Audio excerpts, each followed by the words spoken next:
que yo étant que analyste, comment vous avez géré cette affaire? Comment vous avez jugé makambo nyonso oyo elekaki pour apaiser un peu ba oyo ba betsamaki mabako surtout na libanda mboka na ba oyo jusque là va comprendre dans le côté. Merci Larsen Mouloaï, c'est vraiment triste. Hein? Na lo banini wana Larsen Mouloaï. Okolanda ke bango nyonso bayaki moko tabaki to kota na certificat ma bondeli. Nzamba lobi nanga ke Fayulu to Félix to Kamere to nani dorbi. Te bana bakake Nzamba lobi nanga. 50 ans et toko kisi. On fête indépendance. Congolais nyonso asepeli. RDC nyonso etondi na esengo. To sepeli jubilé. Lelo 50e anniversaire. Indépendance yamboka na biso. RD Congo. Nzambe merci okomisi biso na jubilé d'or. Donc nayemba pour na mboka lem so bat baye baadi.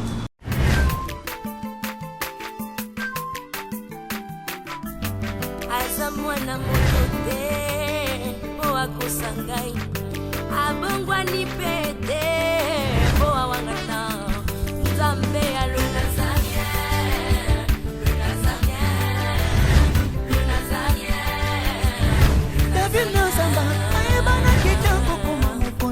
dans la démission est télé dans l'andara tout ça donc félicitations. 5 ans déjà Eza et Bélé les Nazaréens parce que avoir une structure et tenir ne fût-ce que 3 mois il y a Pamba Eza li pendant moi mbaté. Moi ce que je vous demanderais enfin ce que je souhaiterais Eza que Bokine Lissous. Maman Tiffany, chapeau bas. Je sais que c'est dur, mais continue.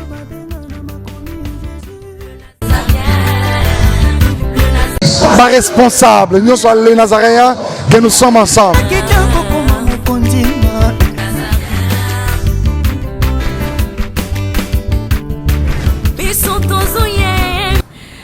Bonjour, bonsoir, shalom, fidèles téléspectateurs. Il y a www.nazareentv.com. Partout, vous allez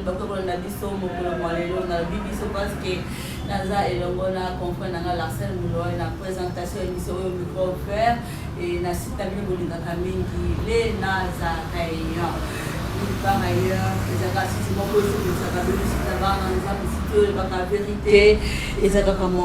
les Nazaréens 100% chrétianisés.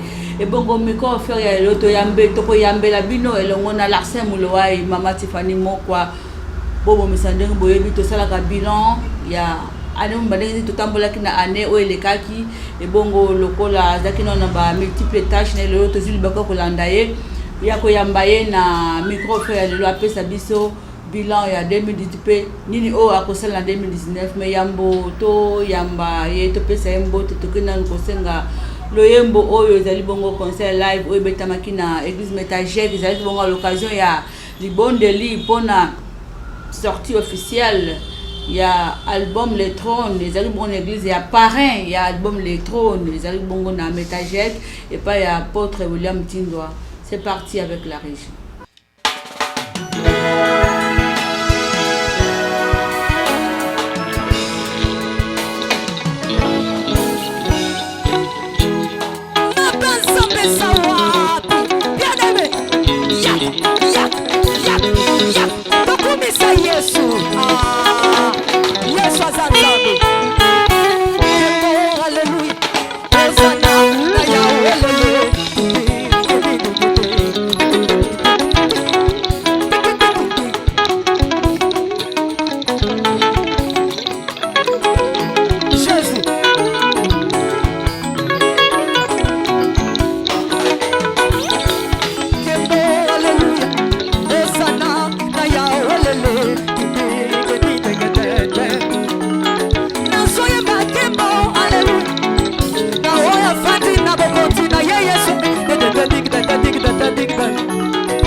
na motema ezebele yango na yebisi yo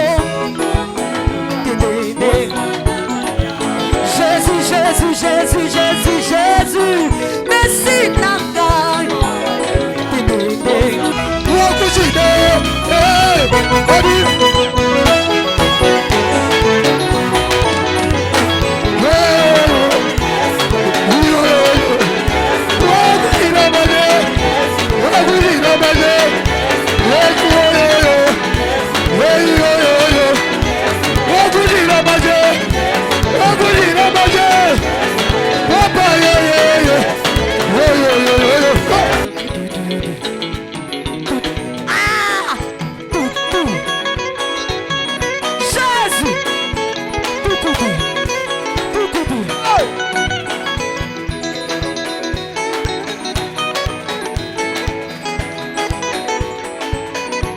Merci, je pense que Bomoni Dio Oyo Yandeko Bilibi Lomba et Laurent Matifani Moka parce que ça peut Moko ya Oya Yembaki album Le Trône de Longona Papa Henri Moulaja.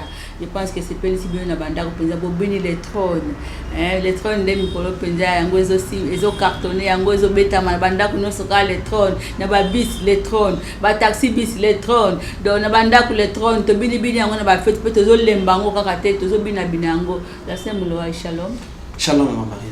Comment ça va? Oui, très bien, ça va. En forme? Bon, on est en forme, hein? On est en forme avec cette ambiance qui se passe dans notre pays. C'est tous les jours qu'on ne fait que vivre des choses nouvelles. Donc je me dis, en France, maman Marie-Claire, maman Betty, puisque les choses que nous vivons ici, on va vivre qui français. Baromo vivre na nenga ba West Af, ba vivre na nenga ba américain. Ce que biso toujours vivre à la congolaise. Donc nous allons sentir que ça va. Donc le pays va bien. Ok, mais avant de saluer notre invité, j'aimerais d'abord que tu puisses dire un bonjour aux téléspectateurs. Bon, juste bonjour. Bon, en fait, c'est à tous nos fidèles téléspectateurs qui nous ont toujours suivis. Hein, et puis que les mois de janvier prêtent à la fin. Donc déjà dans 2 jours, déjà je pense, le mois va nous dire au revoir. Nous allons entamer le nouveau mois. Déjà, moi j'anticipe déjà de souhaiter le vœu, le meilleur, surtout dans bateau pour fêter l'anniversaire à partir déjà le 1er février, qui nous le 29 février. Donc moi je m'en vais déjà les souhaiter. Saluant tout le monde qui sont branchés scotchés sur le www.nazaretv.com et surtout qui nous aiment, qui aiment nos émissions, qui souvent ne reculent pas, surtout dans Oyo, Penza Isaiah Moutouya pour l'accord du Christ. Donc, donc ça sera mieux que les gens appellent les uns et les autres, puisque ici nous faisons maintenant la rétrospection. Rétrospection, ils ont cassé dans le français. Ça va, ça va. Donc, tout ça, l'analyse, donc évaluation. Il y a le Moula Mobimba 2018, le ligne kan de Nazaré Tamboli, le ligne kan bandeko babetsi ki mabaku, le ligne kan bato bazalaki na moi mituna ya kotuna. Donc vous allez le ligne ba sepela ki pesa ika mabaku te la. C'est sûr que le mabaku c'est-à-dire tous autres la point sensible au bâtiment pour tu besoin peut te s'adapter. Au moins là ceux qui bon en fait je ne dis pas que tous les internautes. Je ne dis pas seulement les internautes du Nazaréen, même dans nos chaînes de télévision à Kinshasa. Vous verrez qu'il y a des gens aussi, il y a jamais bolam. Donc il y a attention au thé marté, place Karayo Goloba, place à I, place au Goloba, la papa.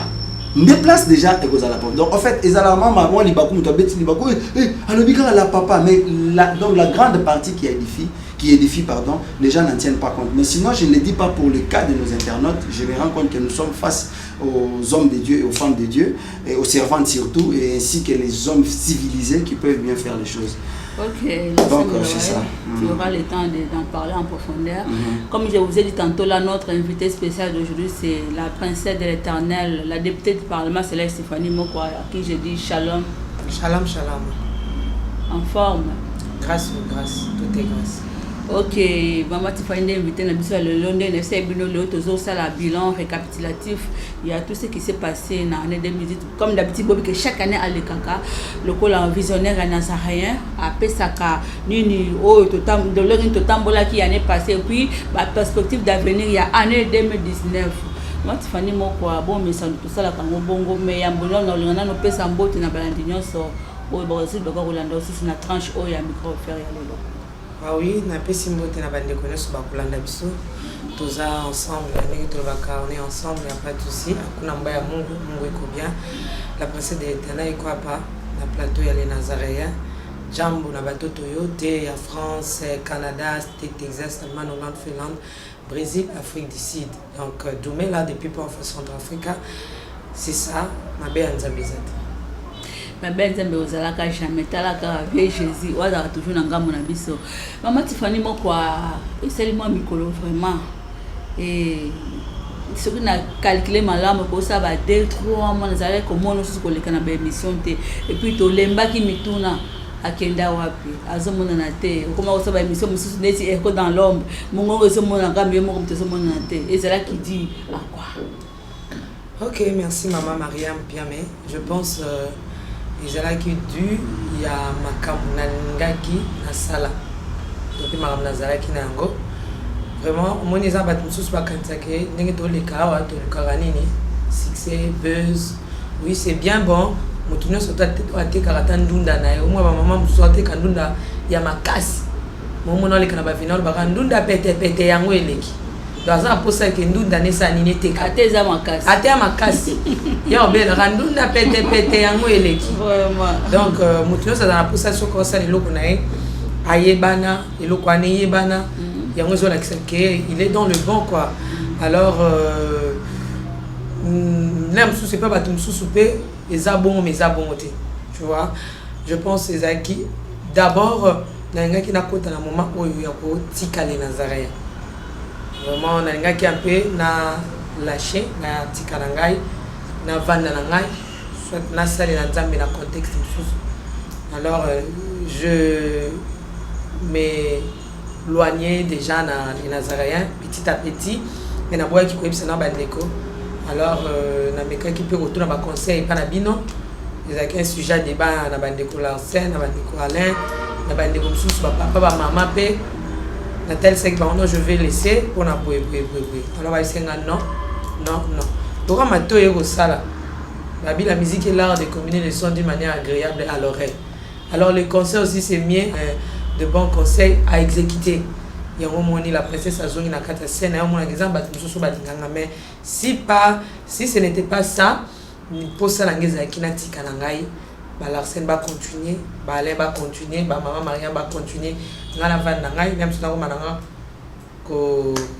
côté à la balabala, vous avez un mambo, il y a côté à la bis, ça m'a mais c'est pas ici nzambe, tozonga. Hormis ça aussi.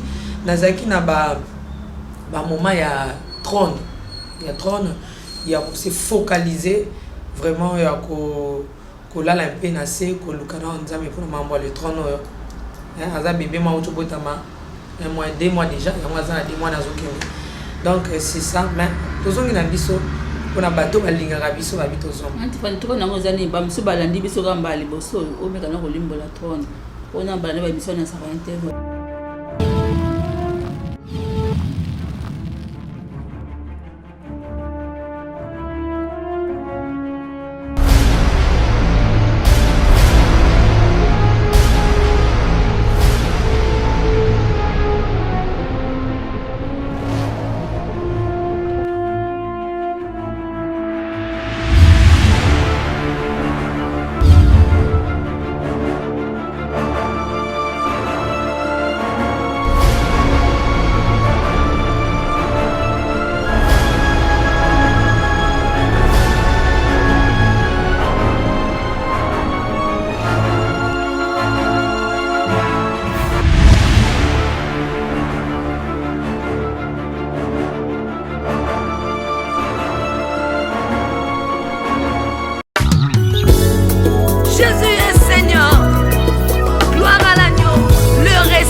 mapepe utaka toyebaka te bisika yango ezokende toyebi te yango nsambo yanga zanga secrétaire po yambaka masanjoli na yeye moko pour ça il y a kopema nzamba za pema wana souvent za na posa ya bomo nzamba za bomo souvent na posa ya élévation nzamba za élévation souvent na posa ya bonheur nzamba za bonheur.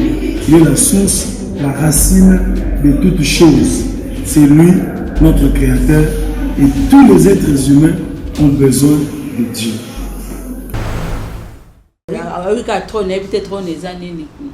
Trône ezali single oyo na tie sur le marché na tie yango ekota na bandako ya bato toyembi na papa Henri Moulaja featuring et puis na frère Billy Bilondo, c'est ça. Ok, aussi si la motuna nanga na si mon plus grand souci d'abord maman Tiffany, je pense que na kotika na lignée ya maman Maria monsieur en tant que toyambi yo donc tozali le bomoko bonjour, je ne sais comment encore remettre la salutation, mais sinon je voulais d'abord savoir Lelo et le Kolobi, puisque nous faisons la rétrospection, mais sinon de part et à maman Maria Matuni Mamutuna, c'était quoi la motivation jusqu'à ce jour? Il y a qu'à penser qu'au Tchak nous pose na musala oyo moko le barakeza noble, le travail qui est vraiment noble oyo izalaka na kati otangela ya motema et vous trouvez ça vraiment très noble, hormis casquette ya musala nzambe, hormis ma casquette monsieur le journalisme en soi. C'est quoi la motivation aujourd'hui après un temps de marquer la pause et vouloir faire autre chose? Oui, l'Arsène Mouloua, ils ont ramené dans moto à Yebi Moussale Belé. Lorsqu'ils ont côté na place mon corps le bagage, il y a un misalam à Yebi Moussala Maboko, à Yebi Kokata Suki, à Yebi Kozong Sakura, à Yebi. Alors, et c'est on est à Soka va commisser Bembalou comme Nana Kozong Sakura, Tengana Kozong Sakura, à Zongis. Mais pour Nangaï, je pense que par la grâce de Dieu, oh, nion soit à quatre na on a yebi ça ne maramanza. Nion soit à quatre na yebi na maramanza parce que na quatre na yebi ndenge ba évangéliser. Na évangéliser déjà de porte à porte, na évangéliser na ba hôpitaux, na évangéliser na ba balabala. Alors, et vous n'allez pas sur la présence de l'Éternel la paix oui, à Tigi Nzambe. Mais ceux qui la présence de l'Éternel parce que après la Nazareth na c'est la Nzambe. Koyemba na c'est la Nzambe. Là na na hotel na c'est la Nzambe. So il n'arrive pas à côté na babis non c'est la Nzambe. Ah na babis pe. On a le ganda tout. C'est na babis pe na ka c'est la Nzambe. So qui peut na l'église koyembi ça koyeko. Donc c'est ma fierté ce que na tikana makula Nzambe na c'est la Nzambe. Au moins les gens battu na église net aux ala Maria. Ils ont un bateau et basali la Nzambe le rana linganga lokola ba bateau ba sokola église bazati. Ba yeba na raté mais basala musala moko ya makazi. Bango ni bataka propriété pour que biso tu as kufanda tu as kusambela Nzambe na bisiko ezapeto.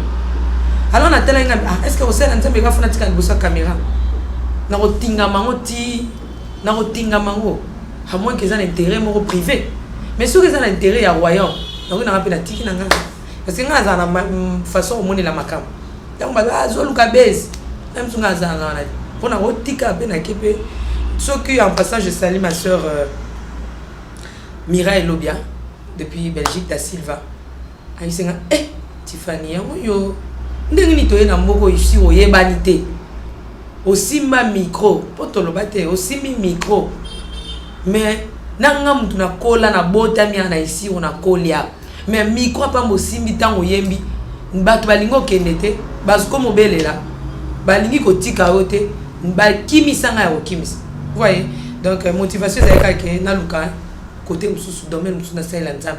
Ah donc on est au passe la brèche mususu. Soit bonne bato ba grâce cette fana monter na babala ba plein. Cette fana mo évangéliser na hôpital bato ba opika. Maman Tiffany totika la tozo ngana mususu na profession kotika média pendant un temps quelque chose qui vous est déjà habitué. Pour tout le monde, on observe, même avant, quand bien même les lots mais la profession, quand on parle du professionnalisme, aujourd'hui on sait que la sœur Tiffany a une profession, professionnelle, pardon, il y a médias. Il y a les médias numériques plus précisément.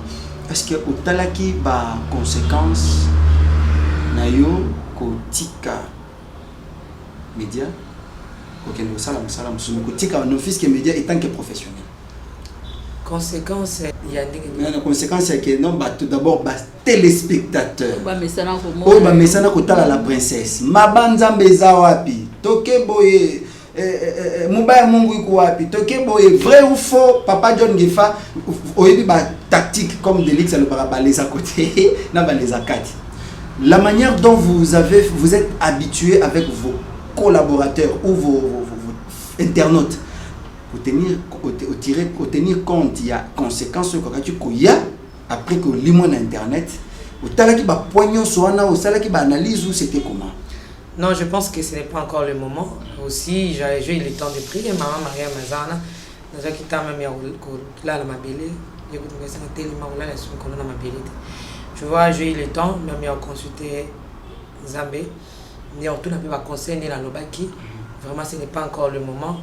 Le Seigneur a zongi singara a. Ok, maman Tiffany moko bon mesano to tala kabila na biso le lenge nini to tambola ki depuis mois de janvier 2018 kino le 31 décembre 2018 ya moto ko tande 19 du point de vue ba émission d'après yo moko lokola numéro 1 lokola visionnaire ya Nazaréen bisikani no moni ke to tambola ki malamu te bisikani no moni ke to tambola ki malamu bisikani ne sozana ba projet ya ko sala na année automatique to comme 2019 est-ce que nzamba lobela ki personnellement concernant musala au sein du Nazaréen? Merci Maman Maria, mais pour les Nazaréens, nous prions chaque jour. Les Nazaréens, Bangomoko Awa, ma prière chaque jeudi. Bon, les Nazaréens, mais pour les téléspectateurs, on a biso et puis pour la biso moko. Je dirais, Moussala et Tamboli na ndenge kola lingaki. Ndenge nzamba lingelaki. Je pense que tout ça batou, na ba faillite, na ba nini, na ba nzube, tout ça, mais kola tikaki bisote, il était Ebenezer. Il y a eu ici même na bandeko balanda biso malgré to yebité malgré to zo mekapé bandeko balanda biso fait biso confiance. Il y a eu la biso toujours il y a continuer pour landa les Nazaréens. Il y a s'efforcer pour landa pour qu'on a vision kaka. Donc c'est un peu ça na ko lo ba que eloko ezaki biso e boîte qui biso un peu ezaki son. Vraiment ba déclarer qu'il y avait son na ba na né au tolika comme son vraiment ezaki biso passe parce que bisika biro les Nazaréens ils la presse donc mi tout cas nous sommes les cas alors tout ça ba matériel monté où ils allaient plus professionnel où ils a qui ont maquillé nous était gars au place pour vendre nous devons dire la vérité tout ça dans mon âme alors ce matériel là les athées tout quand on sait les lanza tête au quatre tête au continuer toujours ti mon colon nzamba osani à couper sa bichou yango donc hormis ça je pense que Nzamba batela kibiso misa nzamba batela kibiso to kutana kipe na ba mabaku o isipesa kibiso tema to surpasser ki yango zapi na ba problème ou telemila ki les Nazaréens mais nzambe a épargné biso na nyonso to kozonga simate parce que la Bible nous dit ne pensez plus aux événements passés, ne considérez plus ce qui est ancien car je vais faire des choses nouvelles qui sont déjà en germe. Je crois qu'en 2019, le Seigneur va faire des choses nouvelles qui sont déjà en germe, mais au mot déjà. Et puis, nous sommes comme Habakkuk à nos postes. Avec la fidélité, nous croyons que le Seigneur va nous payer spirituellement, moralement et physiquement. Ok, ce que je suis allé à ça l'arsène micro, comment tu fais mon quoi? Année 2018 constat on a sali mingi émission témoignage et les cani pensate pour ne bête émission témoignage les moko peut ça que les Nazaréens et mata penza makasi mais beaucoup plus na moni les Nazaréens et c'est versé beaucoup plus na makamba politique par rapport ya ba émission sur en l'occurrence témoignage dans notre famille bon les Nazaréens comme chaîne politique non maman Maria mais na ko répondre yo na ya nobwe. Je pense dans le barango, le Seigneur a fait sa vision de les Nazaréens. Ouvre mon peuple qui ont des yeux mais qui ne voient pas. Et ceux qui ont des oreilles mais qui n'entendent pas. Ésaïe 43, il m'avait beaucoup parlé. Ces jours-là, j'étais dans ma chambre, dans mon amour sous. Alors, ce qui m'a dit, na au fongolayo, na songolo, na dongolo, na fongolo matoy. na ofongola mpe na tige coton eza bato basokola matoi na tige coton eza bato mosusu basokola matoi na papier mosusu mpe na likasa ya lisala soso esalaka kuta elengi mpe makasi nyonso wana oyesa nini osokola kaka matoi donc kofongola bato miso eza na deux volets Pierre ayebi oso yesu alobi na yesu tolandi oyo tozwani abise awa nano na mabele bozwa sensible na likolo mpe ezozela bino donc lorsque tofongola bato miso mutu aza na nzala na pasi ma Mariam atofongole miso ebise ke boyeza akoyiba kaka mpo nzala eza mutu oyo azobanga nzambe mais aosala te omona mpe mama Maria alors tolobaki yango avant toyaki kokonstate lisusu nini bandeko na biso les Nazaréens na les Nazaréennes on avait fait un constat bandeko babengaka biso maman Tiffany natalaki émission boye na chaîne boye na remarquaki que tout ça l'examen émission ya bonzambe oui c'est bien bon mais bandeko misusu po batala makambo oyo etali mboka na biso bakokende kokota na ba chaîne oyo là je peux dire je ne sais pas si vous me permettez ya ko ba chaîne profane po batala on kuna ba okekuta ba sexe basi bazokende kuta tout est permis tu vois un peu to baki non to kokipe ko ramener bango se positionner kaka na les Nazaréens ko continuer autant ba témoignage c'est maman Maria ba témoignage ezali tozo ko ba toujours la témoignage tozo na témoignage oyo peso et travailler ma casse na 2018 il y a maman Rebecca ba bengi biso ba bangi biso son nzambe maman Anne plutôt maman Anne même il y a maman Dorcas donc et ba pamboli lisusu nzambe et ngolo ba te photo soit 10 000 témoignages pour ba ba ke on a travaillé aussi ko fongola ba mission ngolo ba te kana témoignage donc na ba émission nyonso même aux ezali sur le moral aux autres la morale bomoto nazo fongola mutu miso au fait na ba mobine ba fanda na ba tout nazo fongola miso les yeux que nous parlons ou bien les yeux que le Seigneur m'avait parlé les amis sauté pour bato atala biso ba aveugle te miso ba mona miso to bezali bomoto katina yo parce que la Bible nous dit en réalité dans l'homme c'est l'esprit réveiller ba mémoire ya batu ya une mission nzamba tindenga spirituellement comme physiquement et nous le faisons tout ça toujours dans kati ya mission na biso. Dis-moi un peu Esther chrétienne n'a pas l'air roi lorsqu'à Monique Maramambo kanaye et aussi baté balingi ba boma peuple naye qu'est-ce que Esther a fait ba épicier Esther naye moko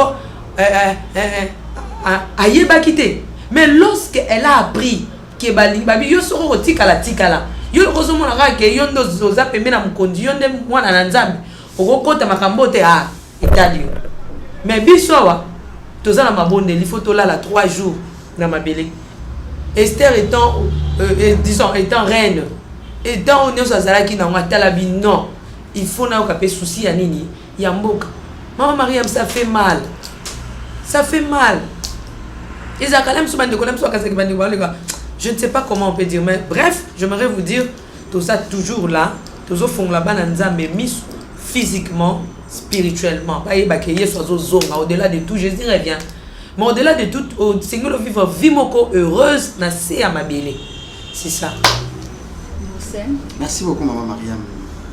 Parlant de la rétrospection il y a 2018 qui notre côté en 2019 maman Tiffany comment vous avez eu à gérer les invités les prédicateurs qui passent chez les Nazaréens monsieur so ekolebele ba ko mona nate monsieur so bazoya ekomisiko papa nali kokuma ba invité monsieur so ba esika comment si les téléspectateurs peuvent savoir réellement ce qui se passe chez les Nazaréens, quelles sont les difficultés que vous avez à rencontrer na ba invité na biso ba kana les Nazaréens souvent o bato ba mesana na bango mona papa tel pasteur tel kaka yenda zonga ka souvent na ba sujet na ye tango sala ka ba émission bon tango to sala ka ba émission na comment vous les avez gérés, comment relation les Nazaréens avec les invités ou le pasteur ou les hommes politiques qui passent via vos antennes. Merci. Relation ezaka ya chaîne na bango hein. Ce qui muta omona ke ana souci ya kozonga mingi ko pambola bana na nzambe. Bana pexé a ko les Nazaréens ala na gratuit. Ta futa raté. Ce que nous sommes habités, Mikolo les Nazaréens a gagné ba client ebele. Na pe na ba client na nina gagné sur ba client ngamusu. A tient opposa. OK, nous allons rappeler un peu. Mais je pense que nous avons de bonnes relations. Na ba ndeko surtout oyo to yambaka. Nous sommes vraiment na parce que baza ba parents. Ba pasteur, même si pas voyager qui était à côté nous sommes pe na mso abeli. To ya te to pesa ka communiquer bosu na etala ninga beli botel na beta hôpital ninga azoza. Mais l'œuvre continue. Ce qui est important, les Nazaréens fait son travail. Mais elle comme rotia mutu mignonte, mais elle comme mutu yemuka comprendre, il y a que forcer péter, mutu à comprendre que non na sali 3 jours 4 jours, il faut na zonga na sali 2 semaines 3 semaines, il faut na zonga mais bref, baza ba parents, baza bato baza pe na ba occupation ebele, mais ba o ba mona naka. Nous bénissons, nous continuons.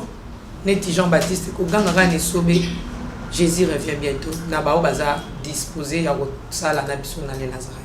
Merci beaucoup, Maman Tiffany. Maman Mariam, si je pouvais quand même anticiper encore une de mes questions par rapport à la situation, la politique de l'air, puisque Ngai Mingi, Bando Barolim Sangai, Nalinga Mingi Kokota, si pas dans les sociales, je suis beaucoup plus dans la politique, puisque ici, Kunande, to Mekanipe, Kosumbi, Nyamakanis, Naba, Maman Tiffany, après un vent qui, jusque-là, ne cesse de couler, surtout dans les Nazaréens. Batonion se mis sur la diaspora, dans les Nazaréens, prophète Nini Alobi, prophète Nini Asali. En résumé de tout ce qui s'est passé, puisque la plupart des prophètes sont passés par vous, bon, bien que Nazala qui le rôle qui t'a annoncé émission, mais mingi, réalisation, to coordination, Zala Kamingi, Nayo, on a le beau qu'on a moi si, il y a internaute. Comment vous avez eu à gérer étape wana, il y a politique, donc l'église pardon face à la politique, bah inviter au yamba qui va prophète, n'a pas prophétesse, ou va prophétiser sur la politique de l'air et que aujourd'hui les résultats est venu tel que ça est. Ce que yo étant que analyste, comment vous avez géré cette affaire? Comment vous avez jugé makambo nyonso oyo elekaki pour apaiser un peu ba oyo ba betsama ki mabako surtout na libanda mboka na ba oyo jusque là ba comprendre na nilo. Merci Larsen Moloa, c'est vraiment triste hein? C'est vraiment triste mais en tout rendons gloire à Dieu parce qu'il est le maître du temps et des circonstances. Vous voyez les choses spirituelles c'est un peu compliqué pour gérer. Et puis ça me quand na bampongo ba yo pe baza molimo nde ba sosola yango. La politique et la religion bazali ba kota na ka ya koti na muninga ope a koti na muninga parce que si nous voyons dans la Bible avant c'était le roi abanaki koponama na ba sali na nzambe. Tu vois mais na temps na biso église et pour nous soutenir comme des peuples bango baza kopona vraiment na lobani ni wana Larsen Moloa okolanda ke bango nyonso bayaki moko to bayaki to kota na certifié mabondeli nzamba lobi na ngake Fayulu to Félix to Kamere to nani to bibo te bana bakake nzamba lobi na nga nzamba lobi na nga nzamba lobi na nga. Vous savez mutu nyonso azaka na posa ngoyoka nzambe ba bisoka ata bato baboya prophète Mara papa nzamba oyebisanga. C'est pas parce que nous avons besoin de la prophétie mais parce que nous avions besoin d'écouter le Seigneur. Vous savez ko nzambe zane lengi moko habité la scène mukola liboso na yoka voix et lobelanga bwena nzela babenga audible na yoka pena kola benganga Fanny très kimia ezaki ya brutalité te papa na ngano abenganga moto mama na nga pena atikala obenganga bongo te na yoka muta benganga bongo te. J'étais dans le problème et le Seigneur m'a appelé Fanny. Na tala ko enje na kangama ki na courant tant ba kati on dit ba longo nga na courant na yoka kimia na motema. RDC et outi na ngomba ezelo comme ta outi na ngomba mo boy. Alors Nicolas ngomba no nka nani wa kosala nini akokitisa ngai. Nani wa kopesa ngata mai ezelo kwa muto yo atamoli na moi azoluka maya pio ekitisa ye. Alors mutu nyonso to azaki na posa toyoka nzamba alobi nini pona est-ce que nzamba tiki Congo nzamba zana Congo.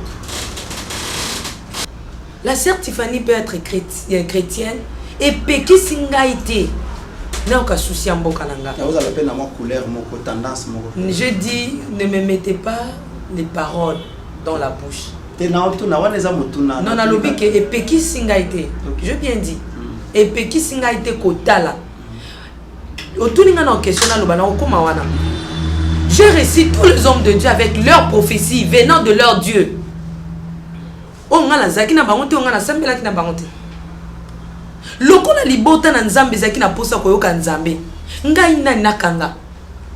Ngai nani napekisa. Akole na zaraye batu bafuta kate. Mutu aye na professeur bia yoki nzambe. Nga na zala kite. Abia leka. Bango nyonso tu ba olobaka au nom de Dieu. Vous savez, cela ne revient pas à dire que pendant que biso toyoka ki bango, biso to sambela nzambe te. Ne bisika ba loka mutu abatami alekio na mayele. Vous savez, lorsque je recevais les hommes de Dieu, que j'aime beaucoup, je les salue tous, leur scène, et pertibel kabato balanda biso te même nga mon plateau, j'ai dit mais quel est ce Dieu? Est-ce que zanzambo ka biso ton dimela? Yesu Christ ndazo loba. Volonté na nga yeza boy, volonté nza bango te zeka volonté na mi nzambo, volonté nzambe komi nini? Volonté nzambe za fayu. Volonté nzambe za Tshisekedi. Volonté nzambe za volonté nzambe za Shaddai. Nabi nzambo ya ngai oza na volonté nini? Parce que il est mon amour. Je nayoka que c'est comme si bolingo la ngai azana posa moko boye. Posa na yango ezali nini? Nga za congolais mais c'est comme si notre Dieu a un projet pour ce pays. Azana na volonté moko mais volonté eza nini? Et comme il sait qui dit volonté telemi bosso na biso peuple. Maintenant ba mbongo bandima kabindima ndimate. Il faut que nous luka nzambe. Atuna nzambe olingi ni. On avait eu le temps de prier le Seigneur. Mais yango te pekisi ngai. Natika bango ba pesa ba volonté ba nzambe to ya nzambo bango ba kutana kinayi. Mais lorsqu'on a prié le Seigneur, la scène molowai nzamba zaki na langage ne. Ba tuna pourquoi loba kité? Non na ko loba te. Pour appeler ça qui a permission te ya loba. Et alors maman Marie Malisanga ah maman Tiffany. Ngana mona be mission na wana ya marabato na soki ba témoignage soki ngala yambi na mona ka esala nga ba retour. Mais nga moko ba retour na nzamba aussi sango pour appeler ça nga mission wana. Soki ba ye ate kutinga ndenge ni nzamba ko défendre nga po yende mutapesa ki nga yi musala wana. Alors na makambo etali ya ba prophétie o. Tozaki pe na ba na ba mituna na biso tokena otuna nzambe Seigneur, qu'est-ce que tu veux pour mon pays? Nzambe pas loba mais to ko ya loba te to yamba ki nyonso. Parce que Bible lobi totika et za na tangu oyo ba kokabola bleu naïve. Mais mon anit na mitu ezaki na makasi na ngati ngala soki ngala kangaki ba profession na mais to linga to ba prophète musuté na ba prophétesse musuté. Maman Tiffany, je vais quand même profiter à partir de là. C'était dû à quoi? Puisqu'on s'est rendu compte que Bamissoussou, c'était peut-être par rapport à vos pressions de questions. Tant que vous en avez surtout vrai ou faux, on a vu que petit pasteur révélé qui belèque, c'est puisque tant que vous avez fait le plateau, Maman Mariam, vrai ou faux, pas tant vrai ou faux, il est entre des choses. Si c'est vrai ou c'est faux. Voyez. Au moins, que peut-être votre style qui a beaucoup plus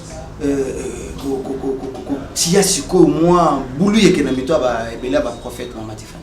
Ndesaki ba prophétie na moi ko kisa. Par rapport même aux questions. Quand vous êtes face à la princesse, il a posé question boyo mona question on a posé eza boyo même tout c'est comme ça comprendre et me bien. Après à combien souka rubrique du jour vrai ou faux. Mais alors nous devons savoir que le sujet que nous sommes en train de parler, oui. Nous sommes face aux prophéties données. Oui, c'est la prophétie, je l'ai reçue, la transmettre en un peuple de Dieu. Mais ceux qui n'ont pas notre nom, Moïse a lobby na nanza. Kolo. Non que nous lobby la peuple au nini. Na kona begea. Na ko kuta pe na mtu aloba mbamba ngoleka ngame na ogelobele ni nzamba bina otia maloba na munoko na yo. Maloba nzambe lorsque fanze pa ya mutu. Anta kutani na journaliste angwa posera ba question na mabanga. Parce que lorsque Bayaki qu'on prophétisait si réellement c'était Dieu, c'est Dieu qui parlait en eux. Même à Tabakoute une question et dribbler bango. Mais c'est Dieu qui parle. Nous avons honnêteté. Est-ce que nous avons clair que nous avons vu singa Shaddai mtopi. Attends la question dans la tournée que nous avons vu Shaddai mtopi, nous avons vu singa Faïl, nous avons vu singa Félix mtopi. Nous avons vu singa sur est-ce que question ni n'avons que au perturbé. Donc ce n'est pas ça mon frère Larsen Moulouaï. Mais je dirais, je ne donnerai pas tort à tous ces hommes de Dieu, mais je dirais tout simplement Makamonza bezandenge spiritualité et zalarandenge. Nzamba koye bisa ope a. Olobi po ki bena a. Mais lem susu a tun atinda ki otoke ne roloba. Ba misus ba yaki pona lokumu. Voilà pourquoi j'avais posé des questions. Est-ce que ne moyo banza pe mtatindi yo? Sur sort qui la précipitation dans nzamba oyo soso. Ay bis ezama comme so bat bazaka na ba discrétion te ma marié na maman ça.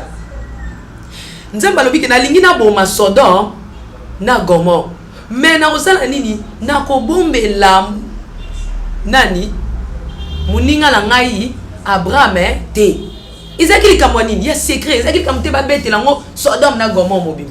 Alobi na ko bombe la ngo muninga la ngate. Ezana bat mususu bazaba ninga ya Nzambe. Lorsque Nzamba faire yo confiance au loba.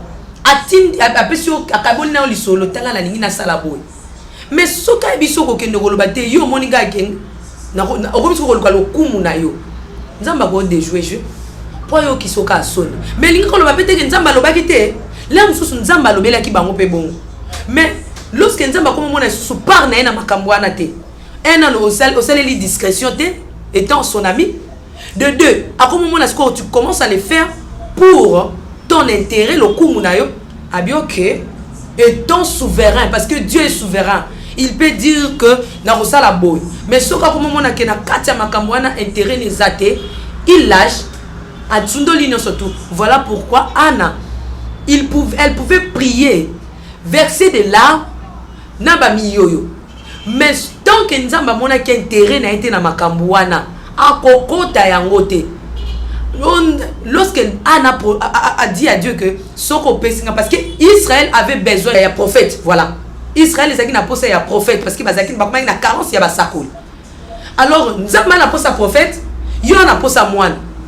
Tu vois un peu. Ce qui yo pesingai prophète, yo pesinga moine ngana ososi la oye.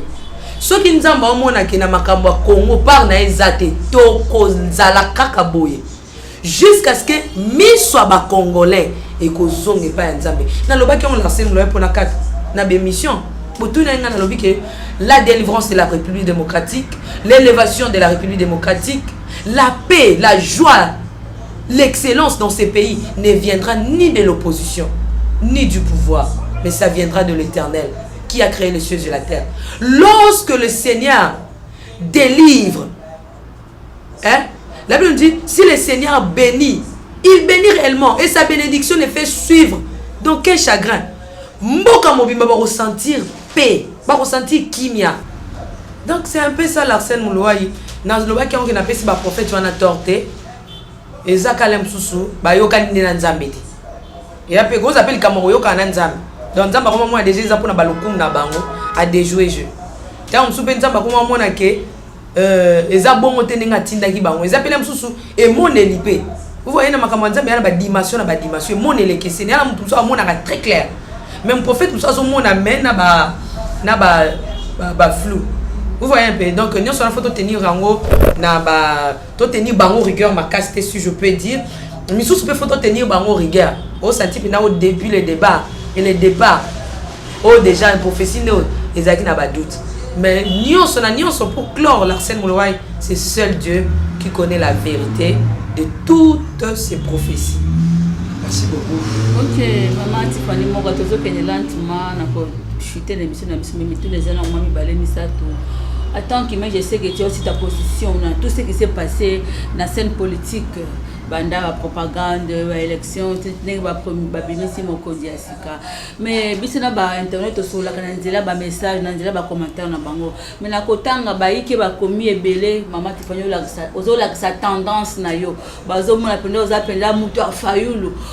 Ba bisu ba komi na plateau na o yambaka bato de peste o yambaka bato PPRD o yambaka ka bato tendance wana. J'aimerais te compléter. Les Nazaréens, ils ont pour naï des pèses. Ah, monsieur Bakomela qui hein? Voilà, ils ont pour naï des pèses. Monsieur Befaï. Monsieur Babi, Alingui de Félix, ce quand il pasteur, il y a, on va le bien makambo bien. Azako attaquer bang makas. Ce qui a le bien. Donc, je pense que Zali, juste Zali. Mutu yo posa les abos so na encore rempli ba posa na bino mi balete ezo sala bango bongo parce que et poser ba question style nanga parce que ngai na zaka soki na yambi mama Mariam azala pour nan pour papa John Ngefa nga siko fona zo part ya l'Arsène Moulouaï pour ya zana biso na plateau te. Il faut que part il y a l'Arsène Moulouaï. Pourquoi? Pour faire sortir yo mama kambo nion surtout na ozaina michopo kana ki olobate oloba yango. Alors ceux qui na lambi l'Arsène Moulouaï il y a za pour Ndekoremi les DT. Maman Maria mazana biso na plateau te papa John Ngefa zate mais faut na sani na représenter papa John Ngefa na plateau na poser ba question oyo e ko bimisa o makamunyo. Pour la couleur, on a vraiment la couleur T, maman Maria. Donc dommage, on a la couleur T.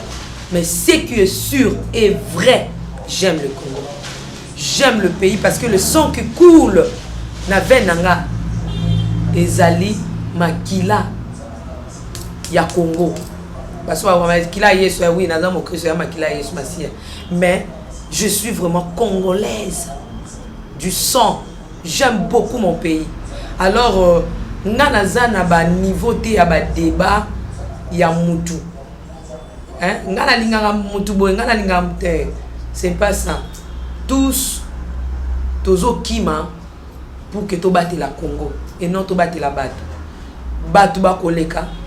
Voilà pourquoi aujourd'hui tu as un 5e président. Donc 5e président pas koleka, 6e président koya, 7e président koya. Débat na biso fetika la pona ekolo mais pona batute na lobaka mon maman Mariam. Le Congo c'est un pays appartient à 10 familles. Citez-les. J'avais dit ça, j'étais clair. Biso même sous to tika la nepoto bete la famille wala mabo. Mais tout net. Mais je l'ai dit déjà d'avance. Awa déjà ba papa bazwaki. Bana ba kozwa et comme ba koko ba kozwa. Biso to tika la na ka pona ko bete la ka ba susu mabo.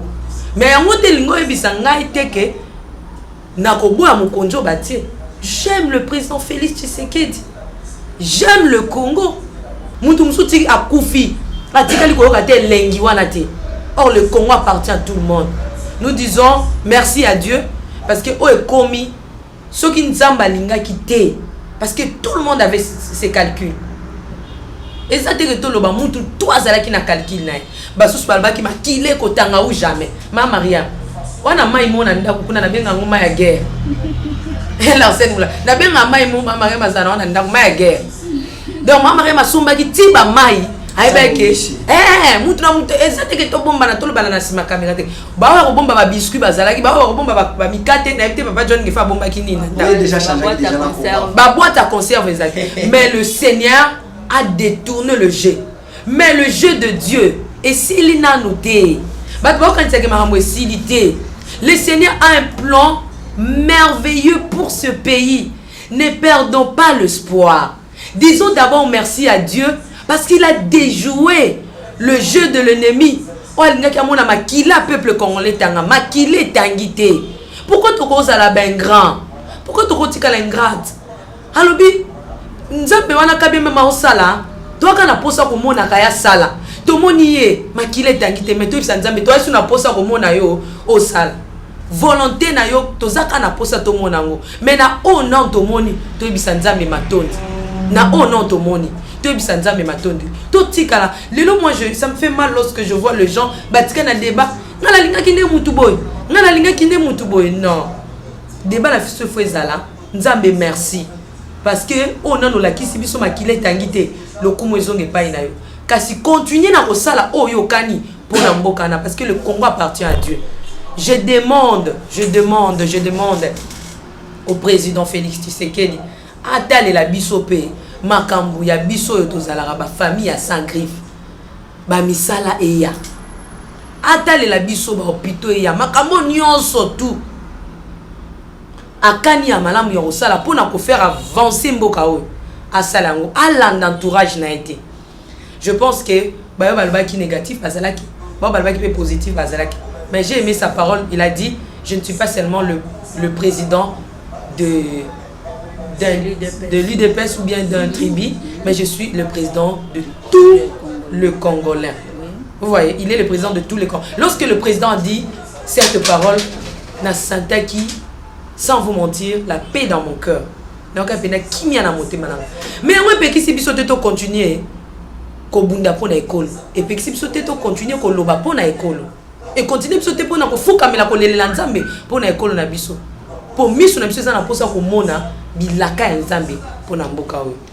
Oui, merci Matifani Mogato chité en décoration na album Le Trône na moi qui la semble ouais dirait azana na lila mituna mais tango internet zangonga para ngai ezalaki d'abord toyebi ke atako to loba tozalena tendance tene ata libitre tant va siffler match à vite na imana mon arrangé à libitre on a posa ko loba na ya mboza lobi à libitre ga ko déchaîner ko kanisa tozala papa tozala prophète John Ngefa ya le bagana nenga ni yoso lo bakaka mutu te ye nanu oyo nanu oya yesi wana masolanga na prophète John Ngefa wana lo bango lobi kitoko tout à fait maman Mariam maman Tiffany ngana bon remarquer que tu émission en lobby on a salé na palette peuple na bengi mwana Congo na bengi na le bible bakisele mwana Congo yango je pense que les spectateurs vont découvrir yango ah maman Tiffany plus de 5 ans il y a indépendance à Boka na biso quand je dis plus c'est-à-dire nous sommes toujours tendre dans 5 mois na 59e année il y a indépendance à Boka na biso pour la première fois de vivre passation du pouvoir pacifique et civilisé comme les uns les disent. Et comme elle a qui ont parce que tout le monde s'attendait à un fait.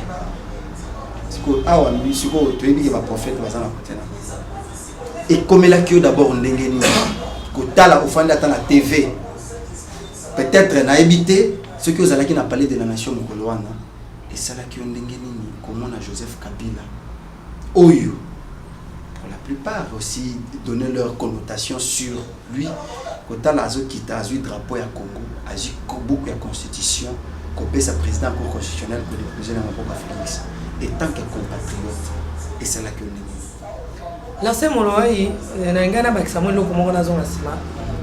Batebe pas comme on a l'aime sur la princesse Lelo. Je voudrais souligner que moi je fais la science politique. Hormis ça, on a la banane où il m'a chanson patriotique. Et ça rapport à les Nazareth, lorsque tu as 51 ans à raisonner, tu as qui pour 50 ans, il y a indépendance. Là c'était en 2010. Oui, 2010. 50 ans et Tokokisi, on fait il y a indépendance. Congolais n'y sont assez pélis, RDC n'y sont étondina et Senghor, tous ces pélis. Jubilé, les lots, 50e anniversaire, y'a indépendance, y'a mboka na biso, R2 Congo. Nzambe merci, au komisi biso na jubilé d'or. Donc, na yemba pour na mboka, l'aime pas de baye baradi. Na yemba la banane ba musique oyo patriotique pour na école nanga. Allez-y comprendre, j'aime le Congo. Pour ta question, je m'aimerais dire étant patriote, hein, étant patriote, j'aime le Congo. C'est ça ma réponse. J'aime le Congo. Conseil Nini Oupesa na Joseph Kabila, de là où il est, puisque nous avons aussi conseil par rapport à maintenant Maman Mariam Nafati. Cependant, nous avons plusieurs acteurs politiques qui sont vraiment au créneau. Nous avons le vieux Martin Fayulu qui, samedi, déjà je pense, les deux, ils ont la meeting, un meeting il y a le président Joseph Kabila, le président sortant, qui jusque-là, on ne reconnaît jusque-là pas sa position. Qu'est-ce qu'il va faire après?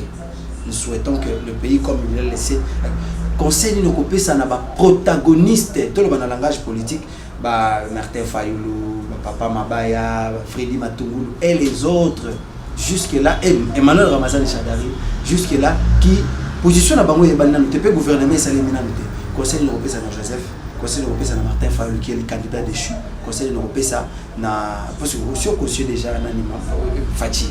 Conseil ni sous au ça na maman F Bazaïba ainsi que Jean-Pierre Bemba. Non, j'aime cette femme. Je l'aime comme je ne sais pas. OK. Na lingara maman Eve. Donc c'est une femme lorsque je la vois n'évitez. Bino bozaranga la personne on la maman tout ce qu'elle dit n'a évité, comment je peux dire. En tout cas, cette femme,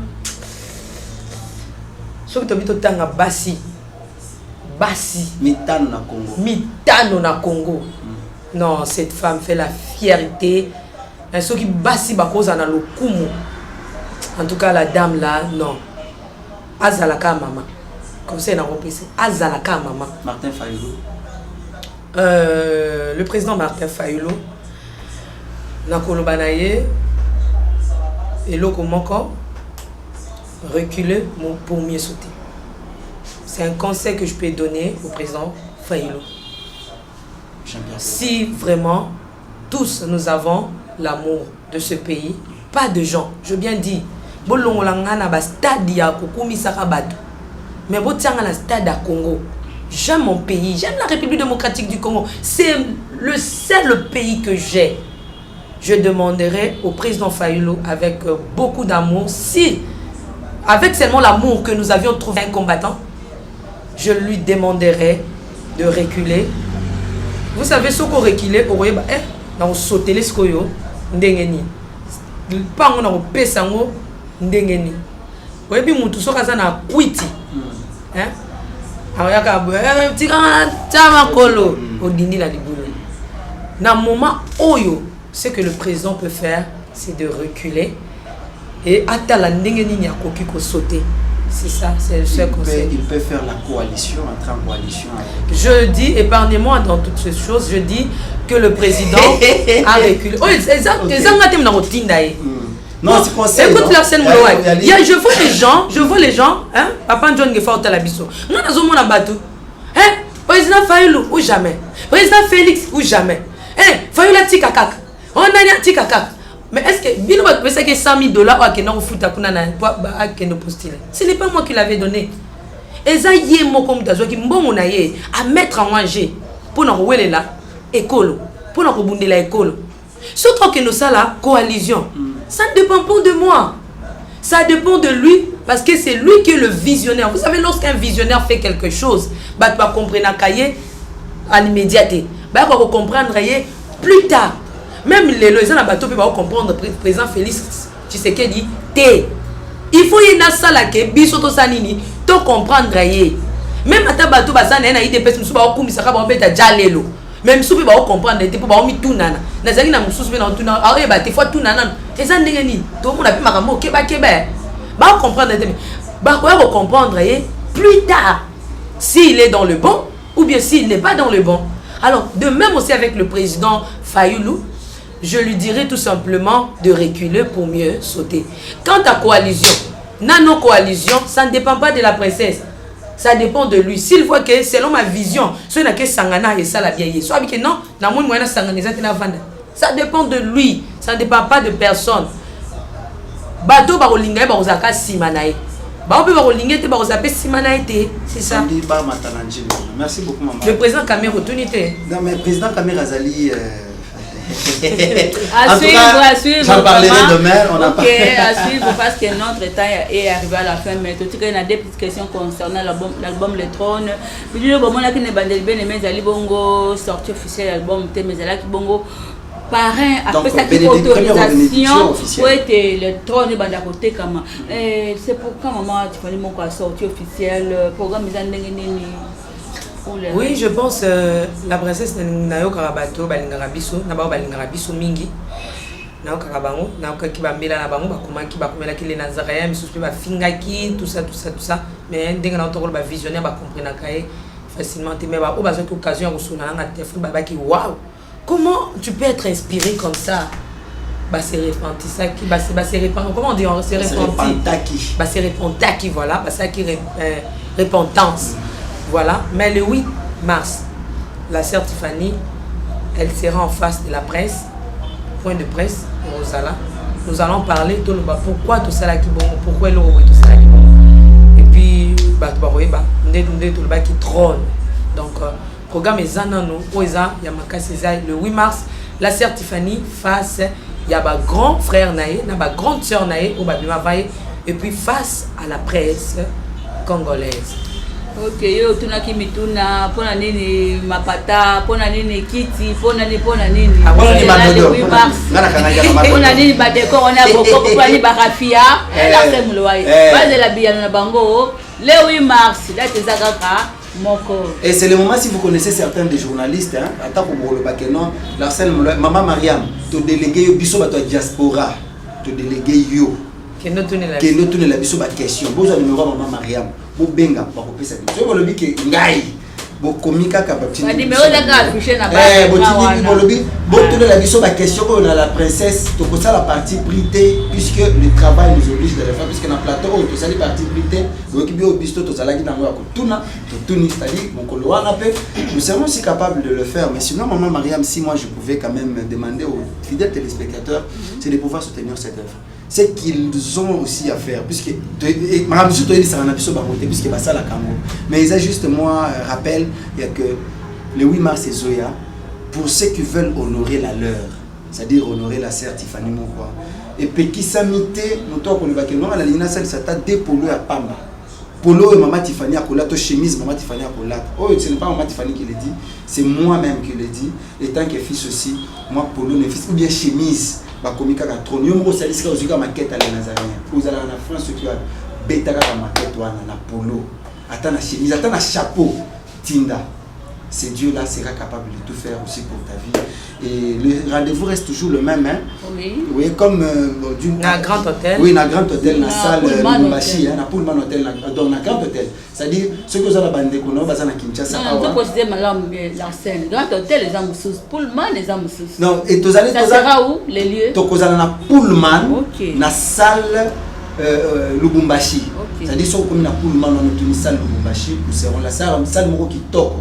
Donc nous serons là avec les héros de la presse congolaise ainsi que les éminents hommes de Dieu qui seront invités ces jours-là face à Maman Tiffany ou Maman Tiffany face à la presse et aux grands pour répondre à ces grands rendez-vous et à des questions qui vous-même aussi, vous allez participer à nous poser.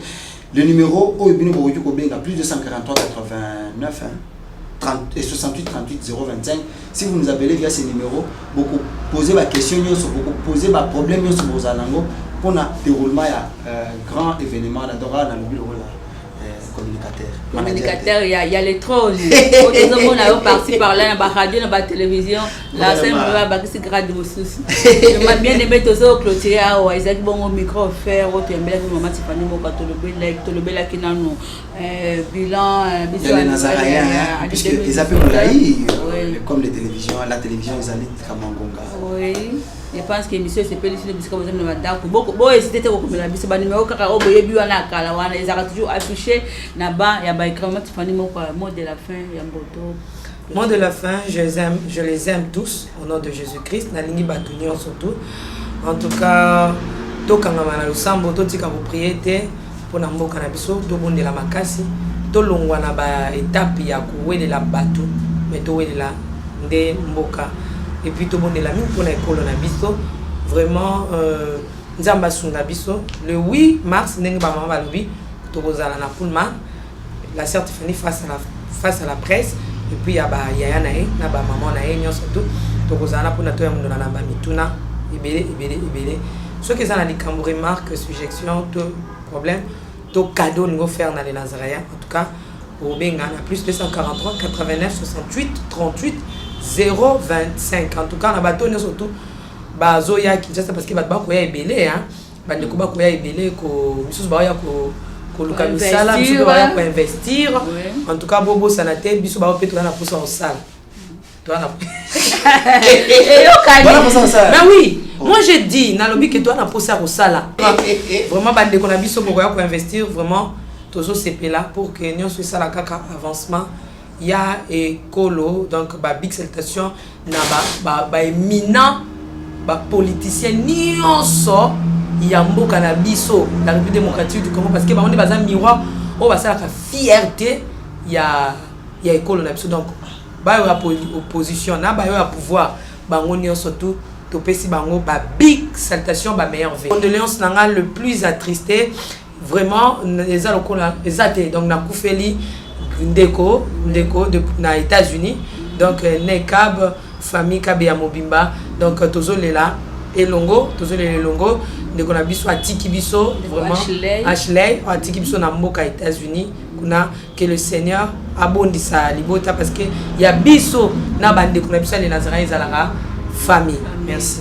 vraiment Nekab soit fort je sais que les apasi kobungsa oya yo azaki cher vraiment wana ba utila biso photo ya Ashley tant bili les autres capenza bon compatir aza elenge moi si wasaki na nous vite mais nous allons permettre à ceux qui sont mboka on ne peut que dire merci à Jésus parce que lui dit comme toute chose il faut seulement rendre grâce à Dieu. C'est par ici que nous mettons un point sur ce numéro. Il y a micro offert autre la Binola conseil de l'Éternel et le mot na maman Tiffany moko na la Sainte Osali bye na ya bakiti na ba mesa